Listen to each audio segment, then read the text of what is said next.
ನಮಸ್ಕಾರ ಸ್ನೇಹಿತರೆ, ಎಲ್ಲ SRTV ಕನ್ನಡ ಚಾನೆಲ್ ವೀಕ್ಷಕರಿಗೆ ಆತ್ಮೀಯ ಸ್ವಾಗತ. ಸ್ನೇಹಿತರೆ, ಅಕ್ಟೋಬರ್ 2, 2024ರಂದು ಎಷ್ಟೋ ಶಕ್ತಿಯುತವಾದ ಸೂರ್ಯ ಗ್ರಹಣದೊಂದಿಗೆ ಬೆರೆತಿರುವಂತಹ ಮಹಾಲಯ ಅಮಾವಾಸ್ಯೆ. ಇದು ಎಲ್ಲ ಅಮಾವಾಸ್ಯೆಗಳಿಗಿಂತಲೂ ಎಷ್ಟೋ ಶಕ್ತಿಯುತವಾದದ್ದು. ಹಾಗಾಗಿ ಈ ಮಹಾಲಯ ಅಮಾವಾಸ್ಯೆಯೊಳಗೆ ನಾಯಿಗೆ ಈ ಒಂದು ಆಹಾರ ತಿನ್ನಿಸಿದರೆ ಶನಿದೇವರ ಕೃಪೆಯಿಂದ ನಿಮ್ಮ ಜಾತಕ ಬದಲಾಗಿ ಕುಬೇರ ಯೋಗ ಬರುತ್ತದೆ ಎಂದು ನಮ್ಮ ಶಾಸ್ತ್ರಗಳು ಹೇಳುತ್ತಿವೆ. ಶನಿ ದೋಷಗಳು ಕೂಡ ಹೊರಟು ಹೋಗುತ್ತವೆ. ಹಾಗಾದರೆ ಮಹಾಲಯ ಅಮಾವಾಸ್ಯೆಯೊಳಗೆ ನಾಯಿಗೆ ನಾವು ತಿನ್ನಿಸಬೇಕಾದಂಥ ಆ ಆಹಾರ ಯಾವುದು ಅಂತ ಈ ವಿಡಿಯೋದಲ್ಲಿ ತಿಳ್ಕೊಳ್ಳೋಣ. ಆದರೆ ಅದಕ್ಕೂ ಮುಂಚೆ ನೀವಿನ್ನೂ ನಮ್ಮ ಚಾನಲನ್ನು ಸಬ್ಸ್ಕ್ರೈಬ್ ಮಾಡ್ಕೊಂಡಿಲ್ಲ ಅಂದರೆ ಖಂಡಿತ ಈಗಲೇ ಸಬ್ಸ್ಕ್ರೈಬ್ ಮಾಡ್ಕೊಳ್ಳಿ. ಹಾಗೆ ಈ ವಿಡಿಯೋ ಇಷ್ಟ ಆದರೆ ಮರೀದೇ ಒಂದು ಲೈಕ್ ಕೊಡಿ. ಸ್ನೇಹಿತರೆ, ಈಗ ನಾವೊಂದು ಕತೆ ಕೇಳಿ ಅದರ ನಂತರ ನಾಯಿಗೆ ಕೊಡಬೇಕಾದಂತಹ ಪದಾರ್ಥದ ಬಗ್ಗೆ ತಿಳಿದುಕೊಳ್ಳೋಣ. ಪೂರ್ವದಲ್ಲಿ ಒಬ್ಬ ಶಿಷ್ಯ ಗುರುವಿನೊಂದಿಗೆ ಈ ರೀತಿ ಹೇಳಿದ: ಗುರುಗಳೇ, ನನ್ನ ಮನಸ್ಸಿನಲ್ಲಿ ಒಂದು ಸಂದೇಹ ಇದೆ. ಎಲ್ಲರೂ ನಾಯಿಗಳಿಗೆ ರೊಟ್ಟಿಗಳನ್ನು ಕೊಡುತ್ತಾರೆ. ಅದರಿಂದ ಅವರಿಗೆ ಆಗುವಂತಹ ಪ್ರಯೋಜನ ಏನೆಂದು ಹೇಳಿ ಎಂದು ಅವನ ಪ್ರಶ್ನೆಯನ್ನು ಕೇಳಿದ. ಆಗ ಗುರುಗಳು, ಕುಮಾರ, ನಾಯಿಗಳಿಗೆ ರೊಟ್ಟಿಗಳು ಹಾಕುವುದರಿಂದ ಒಂದಲ್ಲ 8 ಪ್ರಯೋಜನಗಳು ಸಿಗುತ್ತದೆ. ಆ 8 ಪ್ರಯೋಜನಗಳ ಬಗ್ಗೆ ಯಾವ ಮನುಷ್ಯ ತಿಳಿದುಕೊಳ್ಳುತ್ತಾನೋ ಅವನ ಜನ್ಮ ಪಾವನವಾಗುತ್ತದೆ. ಅಂಥ ವ್ಯಕ್ತಿಗಳು ಜೀವನದಲ್ಲಿ ಹೆಚ್ಚು ಸುಖವನ್ನು ಅನುಭವಿಸುತ್ತಾರೆ. ಇದಕ್ಕೆ ಸಂಬಂಧಿಸಿದ ಒಂದು ಚಿಕ್ಕ ಕತೆ ಹೇಳುತ್ತೇನೆ, ಕೇಳು. ಈ ಕತೆ ಪ್ರತಿಯೊಬ್ಬರನ್ನು ಯೋಚಿಸುವಂತೆ ಮಾಡುತ್ತದೆ. ಪೂರ್ವದಲ್ಲಿ ಒಂದು ಊರಿನಲ್ಲಿ ಕಪ್ಪು ಬಣ್ಣದ ನಾಯಿ ಒಂದಿತ್ತು. ಆ ನಾಯಿ ತುಂಬಾ ಅಮಾಯಕ. ಅದು ಪ್ರತಿದಿನ ಕೂಡ ಊರಲ್ಲಿರುವ ಎಲ್ಲಾ ಮನೆಗಳ ಮುಂದೆ ಹೋಗಿ ಹಸಿವಿನಿಂದ ದೀನವಾಗಿ ಅವರ ಮನೆಯತ್ತ ನೋಡುತ್ತಿತ್ತು. ಆದರೆ ಅದಕ್ಕೆ ಆ ಊರಿನವರು ಯಾರೂ ಕೂಡ ಒಂದು ಚಿಕ್ಕ ರೊಟ್ಟಿ ತುಂಡು ಕೂಡ ಹಾಕುತ್ತಿರಲಿಲ್ಲ. ಇನ್ನು ಹಸಿವಿನಿಂದ ಆ ನಾಯಿ ಅತ್ತ ಇತ್ತ ಅಲೆದಾಡುತ್ತಾ ಊರಾಚೆ ಇರುವ ಒಂದು ಆಶ್ರಮಕ್ಕೆ ಹೋಯಿತು. ಅಲ್ಲಿ ಒಬ್ಬ ಸಾಧು ಕುಳಿತಿರುವುದು ನೋಡಿ ಅವರ ಪಕ್ಕ ಹೋಗಿ ಕುಳಿತುಕೊಂಡಿತು. ಆ ಸಾಧು ದೀನವಾಗಿ ಕುಳಿತಿರುವಂತ ಆ ನಾಯಿಯನ್ನು ನೋಡಿ, ನಿನಗೆ ಏನಾಯಿತು? ಊರು ಬಿಟ್ಟು ಇಷ್ಟು ದೂರ ಏಕೆ ಬಂದೆ? ಇಲ್ಲಿ ನಿನಗೆ ಯಾವ ರೀತಿ ಆಹಾರ ಸಿಗುತ್ತೆ? ನೀನು ಊರಿಗೆ ಹೋಗು ಎಂದು ಹೇಳಿದರು. ಅದರ ಜೊತೆ ಅದುವರೆಗೂ ಯಾರೂ ಕೂಡ ಮಾತನಾಡಿರಲಿಲ್ಲ. ಅದರ ಬಗ್ಗೆ ಯಾರೂ ಕೂಡ ಯೋಚಿಸಿರಲಿಲ್ಲ. ಹಾಗಾಗಿ ಒಮ್ಮೆಲೆ ದುಃಖ ತಡೆಯಲಾಗದೆ ನಾಯಿ ಈ ರೀತಿ ಹೇಳಿತು: ಮಹಾನುಭಾವ, ನೀವು ತುಂಬಾ ಜ್ಞಾನಿಗಳು. ನೀವು ಎಲ್ಲ ಜೀವಿಗಳ ಮೇಲೂ ಪ್ರೀತಿ ತೋರಿಸುತ್ತೀರಿ. ನನ್ನ ನೋವನ್ನು ನೀವಾದರೂ ಅರ್ಥ ಮಾಡಿಕೊಳ್ಳುತ್ತೀರೇನೋ ಎಂದು ಹಸಿದ ಹೊಟ್ಟೆಯಲ್ಲಿ ಇಲ್ಲಿಯವರೆಗೂ ಬಂದೆ ಎಂದು ಹೇಳಿತು. ಆಗ ಆ ಸಾಧು ಆ ನಾಯಿಗೆ ಒಂದು ರೊಟ್ಟಿ ಕೊಡುತ್ತಾ, ಅಷ್ಟು ದೊಡ್ಡ ಊರಿನಲ್ಲಿ ನಿನಗೆ ಒಂದು ರೊಟ್ಟಿ ಕೊಡುವವರು ಕೂಡ ಗತಿ ಇಲ್ಲವೇ ಎಂದು ಕೇಳಿದರು. ಆಗ ಆ ನಾಯಿ ಅಳುತ್ತಾ, ಮಹಾನುಭಾವ, ಏನಂತ ಹೇಳಲಿ ನನ್ನ ಕಷ್ಟಾನ. ನಮ್ಮ ನಾಯಿ ಜನ್ಮವೇ ದುರದೃಷ್ಟ ಜನ್ಮ. ನಮಗೆ ಯಾವ ಮನೆ, ಯಾರ ಆಶ್ರಯ ಕೂಡ ಇರುವುದಿಲ್ಲ. ದುಡಿದು ತಿನ್ನುವ ಯೋಗ್ಯತೆ ನಮಗಿಲ್ಲ. ನಮಗೆ ಬಟ್ಟೆ ಹಾಕಿಕೊಳ್ಳುವುದು ಗೊತ್ತಿಲ್ಲ. ಆದ್ದರಿಂದಲೇ ಬಿಸಿಲಲ್ಲಿ ಒಣಗುತ್ತಾ, ಮಳೆಯಲ್ಲಿ ನೆನೆಯುತ್ತಾ, ಚಳಿಯಲ್ಲಿ ನಡುಗುತ್ತಾ ಕಾಲ ತಳ್ಳುತ್ತೇವೆ. ನಮಗೆ ವಿದ್ಯೆ, ಬುದ್ಧಿ, ಜ್ಞಾನ ಇರುವುದಿಲ್ಲ. ಮಾತನಾಡಲು ಬರುವುದಿಲ್ಲ. ಇದರಿಂದ ನಮ್ಮ ನೋವನ್ನು ಯಾರಿಗೂ ಹೇಳಿಕೊಳ್ಳಲು ಸಾಧ್ಯವಾಗುವುದಿಲ್ಲ. ನಾವು ನಮ್ಮ ಭಾಷೆಯಲ್ಲಿ ಕಷ್ಟ ಹೇಳಿಕೊಂಡರೂ ನಮ್ಮ ಭಾಷೆ ಯಾರಿಗೂ ಅರ್ಥ ಆಗಲ್ಲ. ಇದೆಲ್ಲ ನಮ್ಮ ದುರದೃಷ್ಟ. ಆದರೆ ಮನುಷ್ಯರಂತೆ ನಮಗೂ ಕೂಡ ಹಸಿವಾಗುತ್ತೆ. ಯಾವುದಾದರೂ ಗಾಯವಾದರೆ ಅಥವಾ ಕಾಯಿಲೆ ಬಂದರೆ ಮನುಷ್ಯರಂತೆ ನಮಗೂ ಕೂಡ ನೋವಾಗುತ್ತೆ.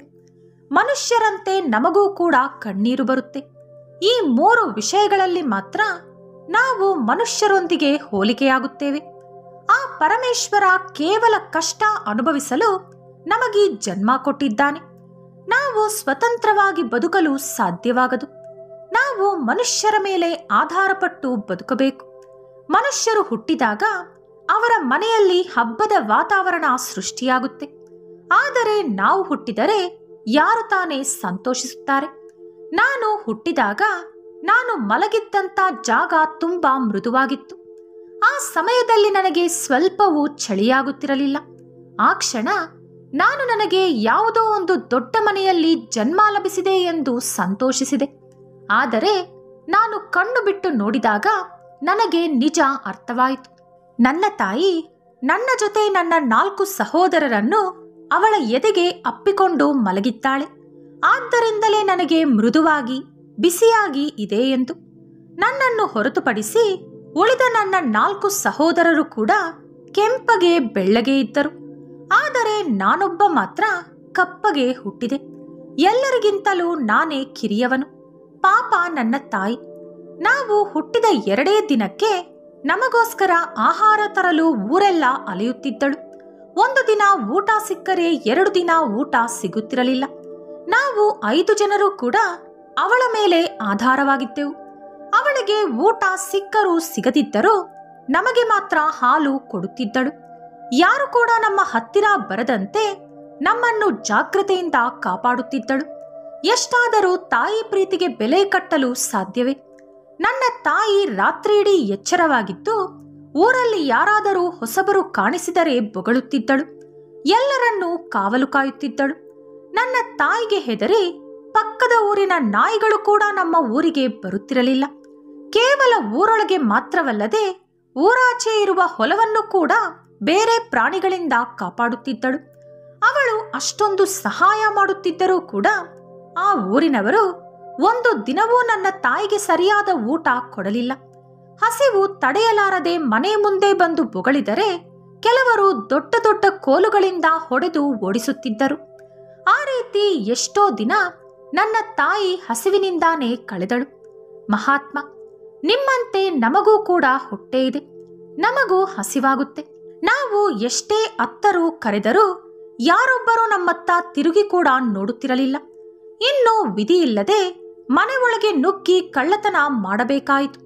ಆ ರೀತಿ ಹೋದಾಗ ಯಾವುದಾದರೂ ಆಹಾರ ಸಿಕ್ಕರೆ ಅರ್ಧ ಅವಳು ತಿಂದು ಅರ್ಧ ನಮಗೋಸ್ಕರ ತರುತ್ತಿದ್ದಳು.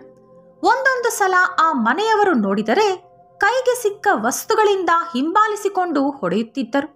ಆ ರೀತಿ ಪೆಟ್ಟು ಬಿದ್ದರೆ ಆ ನೋವು ತಡೆಯಲಾರದೆ ರಾತ್ರಿಯಿಡೀ ಅಳುತ್ತಿದ್ದಳು. ಮಹಾನುಭಾವ, ನನ್ನ ತಾಯಿ ಮಾಡಿದಂಥ ಘೋರವಾದ ತಪ್ಪೇನು? ಊಟ ಕೊಟ್ಟಿಲ್ಲ ಅಂತ ತಾನೇ ಕಳ್ಳತನ ಮಾಡಿತ್ತು.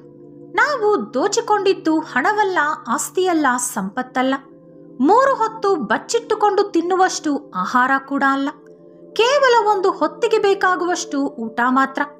ಮಹಾನುಭಾವ, ಒಂದು ದಿನ ವಿಪರೀತವಾದ ಮಳೆ ಬಂತು. ತುಂಬಾ ಚಳಿಯಾಗುತ್ತಿತ್ತು. ಆ ಚಳಿ ಮಳೆಗೆ ತಡೆಯಲಾಗದೆ ಒಂದೇ ದಿನ ನನ್ನ 3 ಅಣ್ಣಂದಿರು ಕೂಡ ಮೃತಪಟ್ಟರು. ಸತ್ತು ಹೋದ ನನ್ನ ಅಣ್ಣಂದಿರನ್ನು ಅಪ್ಪಿಕೊಂಡು ನನ್ನ ತಾಯಿ ತುಂಬಾ ಗೋಳಾಡಿದಳು. ಆದರೆ ನಮ್ಮ ಹಸಿವು, ನೋವು, ಕಷ್ಟ ಯಾರಿಗೆ ತಾನೇ ಬೇಕು?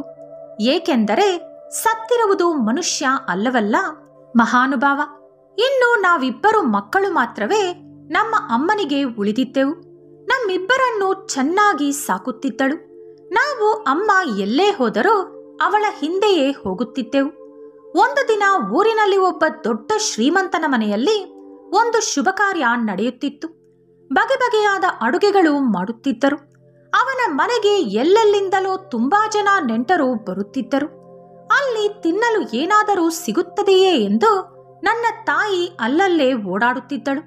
ಆದರೆ ಅಲ್ಲಿರುವವರೆಲ್ಲ ನನ್ನ ತಾಯಿ ಕಾಣಿಸಿದ ತಕ್ಷಣ ಕೋಲಿನಿಂದ ಹೊಡೆದು ಓಡಿಸುತ್ತಿದ್ದರು. ಅಷ್ಟೊಂದು ಅಡುಗೆ ಮಾಡಿದರೂ ಕೂಡ ಒಂದು ತುತ್ತು ನಾಯಿಗೆ ಕೊಡಬೇಕೆಂಬ ಕರುಣೆ, ಬುದ್ಧಿ ಅಲ್ಲಿ ಯಾರಿಗೂ ಇರಲಿಲ್ಲ. ಒಂದು ನಾಯಿಗೆ ಊಟ ಹಾಕಿದರೆ ಅವರಿಗೆ ಆಗುವಂತಹ ನಷ್ಟವೇನು? ನನ್ನ ತಾಯಿ ಆಸೆಯಿಂದ ಆ ಮನೆಯ ಕಡೆ ನೋಡುತ್ತಿದ್ದಳು. ಇಷ್ಟರಲ್ಲಿ ಶುಭ ಕಾರ್ಯ ಮುಗಿಯಿತು. ಎಲ್ಲರೂ ಮನೆಯಾಚೆ ಚಪ್ಪರದ ಅಡಿಯಲ್ಲಿ ಊಟಕ್ಕೆ ಕುಳಿತುಕೊಂಡರು. ಊಟ ಬಡಿಸುವ ವ್ಯಕ್ತಿ ಅಡುಗೆ ಮನೆಯೊಳಗೆ ಹೋದ ತಕ್ಷಣ ನನ್ನ ತಾಯಿ ಕೂಡ ಅವನ ಹಿಂದೆಯೇ ಏನಾದರೂ ಕೊಡುತ್ತಾನೇನೋ ಎಂಬ ಆಸೆಯಿಂದ ಹೋದಳು. ಅವಳನ್ನು ನೋಡಿದ ಆ ವ್ಯಕ್ತಿ ನಾಯಿ ನಾಯಿ ಎಂದು ಜೋರಾಗಿ ಕೂಗಿಕೊಂಡ. ಇದರಿಂದ ಅಲ್ಲಿದ್ದವರೆಲ್ಲ ನಾಯಿ ಎಂಜಿಲು ಮಾಡಿದ ಊಟ ನಾವು ತಿನ್ನುವುದಿಲ್ಲ ಎಂದು ಹೇಳಿ ಅಲ್ಲಿಂದ ಹೊರಟು ಹೋದರು. ಹಾಗಾಗಿ ಆ ವ್ಯಾಪಾರಿ ಮಾಡಿದ್ದ ಅಡುಗೆಯೆಲ್ಲ ಬಡವರಿಗೆ ದಾನ ಕೊಟ್ಟು ಉಳಿದಿರುವುದನ್ನು ತಿಪ್ಪೆಗೆ ಎಸೆದ. ತಿಪ್ಪೆಯ ರಸ್ತೆಯಲ್ಲಿ ಬಿದ್ದಂತ ಊಟವನ್ನು ನಾನು, ನನ್ನ ಅಣ್ಣ, ನನ್ನ ತಾಯಿ ತಿಂದೆವು. ನಾವು ಜೀವನದಲ್ಲೇ ಅಂತ ಊಟ ಎಂದೂ ಕೂಡ ತಿಂದಿರಲಿಲ್ಲ. ಹೊಟ್ಟೆ ತುಂಬಾ ಊಟ ತಿಂದು ಅಲ್ಲೇ ಮಲಗಿದೆವು. ಆದರೆ ಸ್ವಲ್ಪ ಹೊತ್ತಿನಲ್ಲೇ ಅವನ ಕಾರ್ಯಕ್ರಮ ಹಾಳು ಮಾಡಿದಳು ಎಂದು ಆ ವ್ಯಾಪಾರಿ ದೊಡ್ಡ ದೊಣ್ಣೆ ತೆಗೆದುಕೊಂಡು ಬಂದು ನನ್ನ ಅಮ್ಮನನ್ನು ಹೊಡೆಯಲು ಶುರು ಮಾಡಿದ. ನಾವು ಚಿಕ್ಕವರಾದ ಕಾರಣ ಹೆದರಿ ಒಂದು ಮೂಲೆಯಲ್ಲಿ ನಿಂತು ಅವಿತು ನೋಡುತ್ತಿದ್ದೆವು. ನನ್ನ ತಾಯಿ ಎಷ್ಟು ಜೋರಾಗಿ ಕೂಗಾಡಿದರೂ ಆ ವ್ಯಾಪಾರಿ ಮಾತ್ರ ಹೊಡೆಯುವುದು ನಿಲ್ಲಿಸಲಿಲ್ಲ. ನನ್ನ ತಾಯಿಗೆ ಎದ್ದು ಅಲ್ಲಿಂದ ಓಡಲು ಕೂಡ ಸಾಧ್ಯವಾಗಲಿಲ್ಲ. ಮೈ ತುಂಬ ರಕ್ತ ಬರುತ್ತಿತ್ತು. ಯಾರೊಬ್ಬರೂ ಸಹಾಯ ಮಾಡಲು ಬರಲಿಲ್ಲ. ತುಂಬಾ ಹೊತ್ತಿನ ನಂತರ ಯಾರೋ ಒಬ್ಬ ಪುಣ್ಯಾತ್ಮ ಬಂದು ನನ್ನ ಅಮ್ಮನನ್ನು ಕಾಪಾಡಿದ. ನನ್ನ ತಾಯಿ ತುಂಬಾ ದಿನ ಅದೇ ನೋವಿನಿಂದಾನೇ ಪರದಾಡಿದಳು. ನಾವು ಯಾವ ಜನ್ಮದಲ್ಲಿ ಯಾವ ಪಾಪ ಮಾಡಿದೆವು, ಅದರಿಂದಾನೇ ಶಿವ ನಮಗೆ ನಾಯಿ ಜನ್ಮ ಕೊಟ್ಟ ಎಂದು ಪ್ರತಿದಿನ ನನ್ನ ತಾಯಿ ಹೇಳುತ್ತಿದ್ದಳು. ಇಂಥದ್ದೇ ಇನ್ನೊಂದು ಸಂಘಟನೆ ಕೂಡ ನಡೆಯಿತು. ಒಂದು ದಿನ ಯಾರೋ ಬ್ರಾಹ್ಮಣನೊಬ್ಬ ಒಂದು ಮರದ ಕೆಳಗೆ ಅಡುಗೆ ಮಾಡಿಕೊಳ್ಳುತ್ತಿದ್ದ. ಚಪಾತಿ ಹಿಟ್ಟನ್ನು ಕಲಿಸಿಟ್ಟು ಕುಡಿಯಲು ನೀರು ತರಲು ಪಕ್ಕದಲ್ಲಿರುವ ಒಂದು ಕೆರೆಯ ಹತ್ತಿರ ಹೋದ. ಆದರೆ ಅಲ್ಲೇ ಇದ್ದ ನನ್ನ ತಾಯಿ ಆ ಹಿಟ್ಟನ್ನು ನೋಡಿ ಯಾರೋ ಮರೆತು ಹೋಗಿರಬಹುದು ಎಂದು ಭಾವಿಸಿ ಅದನ್ನು ತಿನ್ನಲು ಶುರು ಮಾಡಿದಳು. ನೀರು ತರಲು ಹೋದ ಬ್ರಾಹ್ಮಣ ಹಿಂದಿರುಗಿ ಬಂದು ಚಪಾತಿ ಹಿಟ್ಟು ತಿನ್ನುತ್ತಿದ್ದ ನನ್ನ ತಾಯಿಯನ್ನು ನೋಡಿ ತುಂಬಾನೇ ದುಃಖಿಸಿದ. ಏಕೆಂದರೆ ಅವನು ಕೂಡ 2 ದಿನಗಳಿಂದ ಏನನ್ನೂ ತಿಂದಿರಲಿಲ್ಲ. ಇಷ್ಟರಲ್ಲಿ ಊರಿಂದ ಇಬ್ಬರು ಆ ದಾರಿಯಲ್ಲಿ ಹೋಗುತ್ತಾ ಇದನ್ನು ನೋಡಿ, ಅಯ್ಯಯ್ಯೋ, ನಿಮ್ಮ ಊಟ ಕೂಡ ಈ ನಾಯಿ ತಿಂದು ಹಾಕಿತ. ಇದಕ್ಕೆ ಇದೇ ಕೆಲಸ ಆಗೋಯ್ತು. ಮೊನ್ನೆಯಷ್ಟೇ ಊರಿನಲ್ಲಿ ಒಬ್ಬ ಶ್ರೀಮಂತನ ಮನೆ ಶುಭ ಕಾರ್ಯ ಕೂಡ ಈ ನಾಯಿ ಹಾಳು ಮಾಡಿತು ಎಂದು ಹೇಳಿದರು. ಅದರಿಂದ ಆ ಬ್ರಾಹ್ಮಣ ಕೋಪದಿಂದ ನನ್ನ ಅಮ್ಮನನ್ನು ಕೋಲಿನಿಂದ ಹೊಡೆದು ಅವಳ ಕಾಲನ್ನು ಮುರಿದು ಹಾಕಿದ. ನನ್ನ ತಾಯಿ 1 ತಿಂಗಳ ಕಾಲ ಕುಂಟುತ್ತಲೇ ಬದುಕಬೇಕಾಯಿತು. ಮನುಷ್ಯರು ಎಷ್ಟು ಸ್ವಾರ್ಥಿಗಳೆಂದು ನಮಗೆ ಆಗಲೇ ಅರ್ಥವಾಯಿತು. ನಾವು ಮನುಷ್ಯರಿಗೆ ಎಷ್ಟೋ ಸಹಾಯ ಮಾಡುತ್ತೇವೆ. ಅವರು ಹಾಳಾಗಲಿ, ಅವರು ಕೆಟ್ಟು ಹೋಗಲಿ ಎಂದು ನಾವೆಂದೂ ಕೂಡ ಬಯಸುವುದಿಲ್ಲ. ನಮ್ಮನ್ನು ಹೊಡೆದರೂ ಬಡೆದರೂ ಕೂಡ ನಾವವರಿಗೆ ಶಾಪ ಹಾಕುವುದಿಲ್ಲ. ಆದರೂ ಕೂಡ ಮನುಷ್ಯರು ನಮ್ಮನ್ನು ಅರ್ಥ ಮಾಡಿಕೊಳ್ಳುವುದಿಲ್ಲ. ಅವರು ಹೊಡೆದರೂ ಬಡೆದರೂ, ನಮ್ಮನ್ನು ಎಷ್ಟೇ ನೋಯಿಸಿದರೂ ಸಾಯಿಸಿದರೂ ನಾವು ಅವರ ಮೇಲೆಯೇ ಆಧಾರವಾಗಿ ಬದುಕಬೇಕು. ನಮಗೆ ಬೇರೊಂದು ವಿಧಿಯಿಲ್ಲ. ನಾವು ಮನುಷ್ಯರ ಮನೆಗಳಿಗೆ ಕಾವಲಿರುತ್ತೇವೆ. ಅವರಿಗೆ ಎಷ್ಟೋ ರೀತಿಯಲ್ಲಿ ಸೇವೆಗಳನ್ನು ಮಾಡುತ್ತೇವೆ. ಆದರೂ ಕೂಡ ಮನುಷ್ಯರು ನಮ್ಮನ್ನು ಗುರುತಿಸುವುದಿಲ್ಲ. ನಮ್ಮ ಜನ್ಮವೇ ದರಿದ್ರ ಜನ್ಮ ಎಂದು ಕಣ್ಣೀರಾಕುತ್ತಾ ಹೇಳಿತು ನಾಯಿ.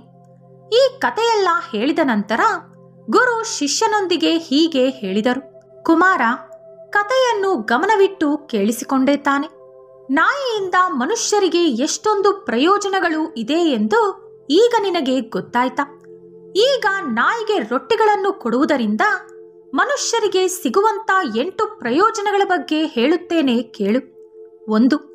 ನಾಯಿಗಳಿಗೆ ರೊಟ್ಟಿಗಳನ್ನು ಹಾಕುವುದರಿಂದ ನಮ್ಮ ಮೇಲಿರುವ ಶನಿದೇವರ ಪ್ರಭಾವ ಕಡಿಮೆಯಾಗುತ್ತದೆ. ಶನಿ ಪ್ರಭಾವ ಯಾವ ವ್ಯಕ್ತಿಯ ಮೇಲೆ ಅಧಿಕವಾಗಿರುತ್ತದೋ ಅವರ ಮನೆ ಎಂದೂ ಕೂಡ ಅಭಿವೃದ್ಧಿಯಾಗಲ್ಲ. ದಿನೇ ದಿನೇ ದರಿದ್ರ ಅನುಭವಿಸುತ್ತಾರೆ. ಇದರಿಂದ ತಪ್ಪಿಸಿಕೊಳ್ಳಲು ನಿಮ್ಮ ಕೈಯಲ್ಲಿ ಸಾಧ್ಯವಾದಾಗಲೆಲ್ಲ 1 ಚಪಾತಿ ಅಥವಾ ರೊಟ್ಟಿಯನ್ನು ನಾಯಿಗೆ ತಿನ್ನಿಸಬೇಕು. ಅಷ್ಟೇ ಅಲ್ಲದೆ ಇದು ನಿಮ್ಮ ಪಿತೃದೇವತೆಗಳ ಹಸಿವು ದಾಹ ಕೂಡ ನೀಗಿಸಿ ಅವರನ್ನು ನೇರವಾಗಿ ಪಿತೃಲೋಕಕ್ಕೆ ಹೋಗುವಂತೆ ಮಾಡುತ್ತೆ. 2. ನಾಯಿಗಳಿಗೆ ರೊಟ್ಟಿಗಳನ್ನು ಹಾಕುವುದರಿಂದ ನಿಮ್ಮ ಮನೆಯಲ್ಲಿ ಎಂದಿನಿಂದಲೋ ಬಾಕಿ ಉಳಿದಿರುವ ಶುಭ ಕಾರ್ಯಗಳು ನಡೆಯುತ್ತೆ. ಮದುವೆ ಆಗದವರಿಗೆ ಬೇಗನೆ ವಿವಾಹ ನಡೆಯುತ್ತೆ. ಸಂತಾನಕ್ಕಾಗಿ ಎದುರು ನೋಡುವವರಿಗೆ ಸಂತಾನ ಕಲುಗುತ್ತೆ. 3. ನಾಯಿಗಳಿಗೆ ಆಹಾರ ಹಾಕುವುದರಿಂದ ಲಕ್ಷ್ಮೀದೇವಿಯ ಅನುಗ್ರಹ ಸಿಗುತ್ತೆ. ಲಕ್ಷ್ಮೀದೇವಿ ಪ್ರಸನ್ನಳಾದರೆ ಆ ಮನೆ ದಿನೇ ದಿನೇ ಅಭಿವೃದ್ಧಿಯಾಗುತ್ತೆ. 4. ನಾಯಿಗಳಿಗೆ ರೊಟ್ಟಿ ಕೊಟ್ಟರೆ ಸಾಲದ ಬಾಧೆ ಬೇಗನೆ ನಿವಾರಣೆಯಾಗುತ್ತೆ. ಎಂದಿನಿಂದಲೂ ನೀವು ಕೊಡಬೇಕಾದ ಸಾಲ ಬೇಗನೆ ತೀರಿಸುತ್ತೀರಿ. ಹಾಗೆ ನಿಮಗೆ ಯಾರಾದರೂ ಬಾಕಿ ಇದ್ದರೆ ಅವರು ಕೂಡ ಬೇಗನೆ ಅವರ ಬಾಕಿ ತೀರಿಸುತ್ತಾರೆ. ಇನ್ನು ಮುಂದೆ ಆರ್ಥಿಕ ಸಮಸ್ಯೆಗಳು ಬರುವುದಿಲ್ಲ. ಒಳ್ಳೆ ಸ್ಥಾನಕ್ಕೆ ಬರುತ್ತೀರಿ. 5. ನಾಯಿಗೆ ದಿನದಲ್ಲಿ 2 ಬಾರಿ ರೊಟ್ಟಿ ಕೊಡುವುದರಿಂದ ವ್ಯಾಪಾರದಲ್ಲಿ ನಷ್ಟ ಬರುವುದಿಲ್ಲ. ವ್ಯಾಪಾರ ಅಭಿವೃದ್ಧಿಯಾಗುತ್ತೆ. 6. ನಾಯಿಗೆ ರೊಟ್ಟಿ ಹಾಕುವುದರಿಂದ ಆಯಸ್ಸು ಹೆಚ್ಚಾಗುತ್ತೆ. ಹೆಚ್ಚಾಗಿ ಅನಾರೋಗ್ಯ ಸಮಸ್ಯೆಗಳು ಬರುವುದಿಲ್ಲ. ಅಕಾಲ ಮರಣ ಕೂಡ ಸಂಭವಿಸುವುದಿಲ್ಲ. 7. ನಾಯಿಗಳಿಗೆ ರೊಟ್ಟಿ ಹಾಕುವುದರಿಂದ ನೀವು ಮಾಡಬೇಕು ಅಂದುಕೊಂಡ ಕೆಲಸ ವಿಘ್ನ ಇಲ್ಲದೆ ಪೂರ್ಣಗೊಳ್ಳುತ್ತೆ. ನಿಮ್ಮ ಮನಸ್ಸಿನಲ್ಲಿ ಯಾವಾಗಲೂ ಕೂಡ ಒಳ್ಳೆ ಆಲೋಚನೆಗಳೇ ಬರುತ್ತೆ. 8. ಮೂಕ ಪ್ರಾಣಿಗಳಿಗೆ ಊಟ ಹಾಕುವುದರಿಂದ ಭಗವಂತನ ದೃಷ್ಟಿ ನಮ್ಮ ಮೇಲೆ ಬೀಳುತ್ತೆ. ಏಕೆಂದರೆ ದೇವರಿಗೆ ಸಕಲ ಜೀವಿಗಳ ಮೇಲೂ ದಯೆ ಇರುತ್ತೆ. ಆದ್ದರಿಂದಲೇ ಮೂಕ ಪ್ರಾಣಿಗಳಿಗೆ ಊಟ ಹಾಕುವವರನ್ನು ಭಗವಂತ ಯಾವಾಗಲೂ ಕಾಪಾಡುತ್ತಾನೆ. ಅವರಿಗೆ ಯಾವ ದೊಡ್ಡ ಕಷ್ಟಗಳು ನಷ್ಟಗಳು ಬರದಂತೆ ನೋಡಿಕೊಳ್ಳುತ್ತಾನೆ. ಇಷ್ಟೇ ಅಲ್ಲದೆ ಮೂಕ ಪ್ರಾಣಿಗಳಿಗೆ ನಾವು ಊಟ ಹಾಕುವುದರಿಂದ ನಾವು ತಿಳಿದೋ ತಿಳಿಯದೆ ಮಾಡಿರುವ ಕೆಲವು ತಪ್ಪುಗಳಿಗೂ ಪ್ರಾಯಶ್ಚಿತ ಕಲುಗುತ್ತೆ. ಪುಣ್ಯದ ಬೆಟ್ಟ ಬೆಳೆಯುತ್ತಾ ಹೋಗುತ್ತೆ. ಆ ಪುಣ್ಯ ಮತ್ತೆ ಯಾವುದೋ ಒಂದು ರೂಪದಲ್ಲಿ ನಮಗೆ ಸಹಾಯವಾಗುತ್ತೆ. ಅದೇ ರೀತಿ ಮೂಕ ಪ್ರಾಣಿಗಳಿಗೆ ಯಾರು ನೋವು ಕೊಡುತ್ತಾರೋ ಜೀವನದಲ್ಲಿ ಅವರು ತುಂಬಾ ಕಷ್ಟಗಳನ್ನು ಅನುಭವಿಸುತ್ತಾರೆ. ನಾಯಿಗಳನ್ನು ನಾವು ನೋಯಿಸುವುದು, ಕೆಟ್ಟ ಮಾತುಗಳಿಂದ ಬೈಯುವುದು ಮಾಡಬಾರದು. ನಾಯಿ ಅತ್ತರೆ ಅದು ಅಪಶಕುನ ಎಂದು ಹೇಳುತ್ತಾರೆ. ಪೆಟ್ಟು ಬಿದ್ದ ನಾಯಿಗೆ ಯಾರು ಚಿಕಿತ್ಸೆ ಕೊಡಿಸುತ್ತಾರೋ ಅವರ ಮೇಲೆ ಅಶ್ವಿನಿ ದೇವತೆಗಳ ಅನುಗ್ರಹ ಇರುತ್ತೆ. ಅವರಿಗೆ ಯಾವ ರೀತಿಯ ಅನಾರೋಗ್ಯ ಸಮಸ್ಯೆಗಳು ಬರದಂತೆ ಅಶ್ವಿನಿ ದೇವತೆಗಳು ಕಾಪಾಡುತ್ತಾರೆ ಎಂದು ಶಿಷ್ಯನಿಗೆ ವಿವರಿಸಿದರು ಗುರುಗಳು. ಸ್ನೇಹಿತರೆ, ಈ ಮಹಾಲಯ ಅಮಾವಾಸ್ಯೆಯೊಳಗೆ ತುಪ್ಪ, ಬೆಲ್ಲ, ಹಾಲು ಹಾಗೂ ಗೋಧಿ ಹಿಟ್ಟು ಕಲಸಿ ತಯಾರಿಸಿದಂತಹ ಚಪಾತಿಯನ್ನು ನಾಯಿಗಳಿಗೆ ತಿನ್ನಿಸುವುದರಿಂದ ನಿಮಗಿರುವಂಥ ಶನಿದೋಷಗಳೆಲ್ಲ ಹೊರಟು ಹೋಗುತ್ತದೆ. ಶನಿದೇವರ ಅನುಗ್ರಹ ಸಿಗುತ್ತದೆ.